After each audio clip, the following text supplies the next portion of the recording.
Hey everyone, welcome to Ian and Friends. I am FloBikes Senior Editor Ian Dille.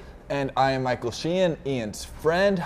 This weekend, Sunday, we have an exciting race for you, the European Championships of Cyclocross. These are going to be held in Rosmalen in the Netherlands at the Autotron Rosmalen, and it's an interesting course. It's like a driving school with a little pond, some like sandy banks, a wooded area. It doesn't seem like a course with any like defining natural features, like no epic sand pits or like huge, big steep climbs to go, but it is a tight, twisty course, and I think it's going to be another fast cyclocross race, kind of like we've been seeing all year in Europe. Yeah, really unproven course. We don't get to see really any races that have been at Rosmalen yet. So we're going to be a little bit surprised, I'm sure, on Sunday. Weather, it's looking like it's going to be pretty fair as far as European cyclocross races go.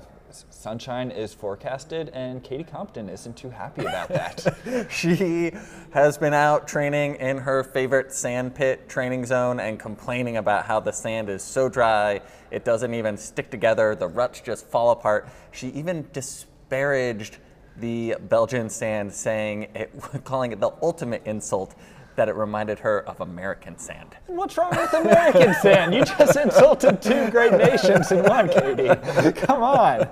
Hey, Katie can say what she wants, okay? That's true. But you never know. There could be a crazy thunderstorm that comes in and makes it an epic mud pit crazy race. We understand it doesn't sell to say it's going to be a beautiful sunny cyclocross race, so there's definitely a chance of rain. There's some chance of rain. Yeah, you never know. Maybe snow. All right, but what there is a certain chance of is really good racing. We have women's field, Sana Kant. She is, of course, defending world champion and European champion right now. She has not really been showing the early season form quite yet. We've had really a lot of surprising winners so far this year. I think the women's race is pretty open.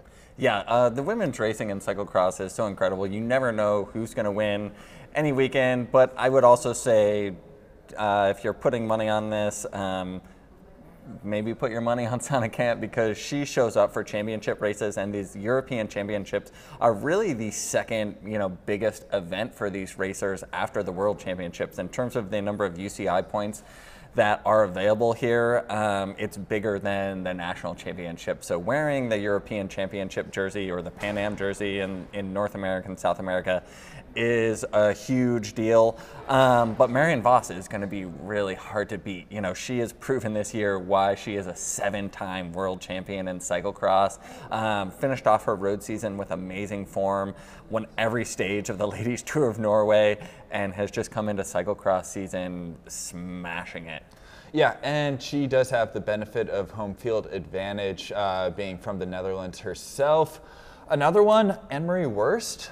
She is a young rider who has really been up there as well. We've seen a lot of her the last couple of years.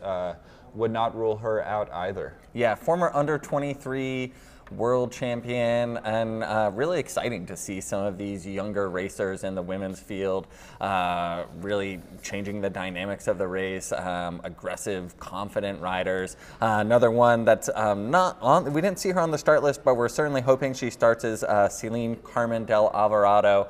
I feel like her and Anne-Marie Wurst have really been adding a lot to the women's field. But I mean, this women's field goes like 10 riders deep, so really anyone could take this race and we wouldn't be surprised. Not really the same thing for the men's race. No, we're seeing a little bit of a repeat of last year's cyclocross season. Matthew van der Poel has really just stormed onto the scene and is reminding everyone just who Matthew van der Poel is.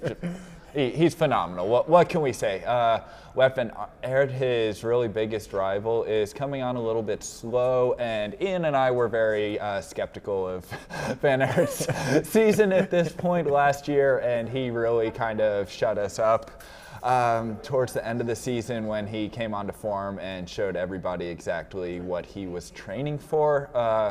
Whether or not he's going to have the legs this weekend, who knows? He definitely is still looking towards next year's classics, as well as I'm sure this year's World Championships. So if he doesn't have the form, that doesn't mean he isn't going to later. But as Ian said, European Championships is no small thing, and he is definitely not going to roll over and let his chief rival Van der Poel walk away with this. Yeah, I mean, we may see something similar to what we saw at the World Championships last year, where it seemed like Van der Poel really just had one over on Van Aert and was just a much better racer. Turns out Van Aert wasn't maybe bringing his A game to all these, still big races, but relatively smaller Belgian Series races. And yeah, he could come into this European Championships event looking to take the jersey. Another rider, Toon Aerts, really came out of the gates storming this year. Won both the World Cups in Iowa City and at Waterloo, and he has still been riding strong all year. But kind of playing third fiddle to Van Aert and Van der Poel. He is the 2017 European champion, and yeah, I think everybody kind of cheers for Toon. He's just a great rider to watch. Yeah, he's young, he's super talented, and he's just been on the cusp really of a really big ride ever since his European Championships. Hasn't quite put it together, and I think a lot of people would love to see what he's got this weekend. Michael Vanternout, he has been a little bit quiet this year compared to probably what we were expecting at the start of the season after his really surprise ride going into second last year at the World Championships. But he is definitely another one to not rule out and one of Belgium's big hopes. Belgium has a huge roster for this weekend's race, and they are really going to be throwing everything they have at Mathieu van der Poel. Yeah, it's going to be an exciting race regardless, with the chance of rain, of course. Watch live and on demand on FloBikes this Sunday. We'll see you then.